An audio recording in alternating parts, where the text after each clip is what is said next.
कौम लूत, जिन्होंने दुनिया में सबसे पहले हमजिन्स परस्ती की इब्तिदा की। कौम लूत की तरफ शैतान ने किस औरत को भेजा था? उस औरत ने ऐसा क्या किया जिसे कौम लूत की औरतें भी एक नए गुनाह में मुब्तला हो गईं? लाखिस कौन थी और इसने कौम लूत की औरतों को क्या सिखाया था? शैतान अल्लाह का नाफरमान और बनी आदम का सबसे बड़ा दुश्मन है, जो मुख्तलिफ तरीकों से लोगों को धोखे और फरेब में मुब्तला करता रहता है और उन्हें वर्गलाता है। कुरान और हदीस के मुताल्ला से पता चलता है कि शैतान सिर्फ एक मखलूक नहीं है, बल्कि इब्लीस की एक पूरी नस्ल है और इसके बेहिसाब औलाद हैं। कुरान मजीद में शैतानी ज़ुर्रियत का जिक्र मिलता है, जो शैतान के चीले और इसके कामों में इसके मददगार और माविन हैं। बयान किया जाता है कि शैतान की कई औलादें हैं, जिनमें विल्हान नमाज और इबादत में वसवसे डालता है, मुस्तदफ लोगों में अफवाह फैलाता है, वसम घर वालों में लड़ाइयाँ लगवाता है, मर्रह गाने बजाने के गुनाह को आम करता है, और इस तरह इब्लिस के कई बेटे और पोते हैं जो मुख्तलिफ कामों पर मुकर्रर हैं। शैतान की इन औलादों और ज़ुर्रियत में एक नाम लाकिस का है।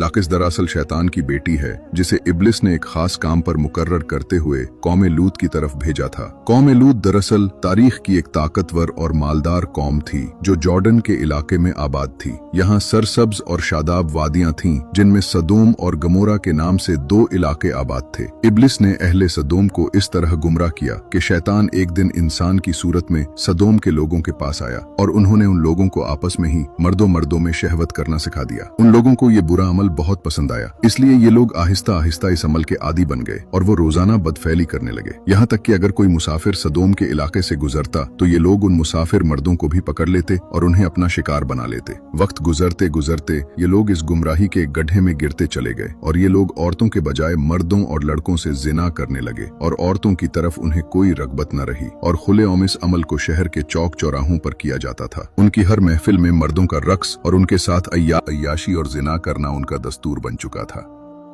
अल्लाह ने उनकी तरफ अपने बंदे और नबी हजरत लूत को भेजा,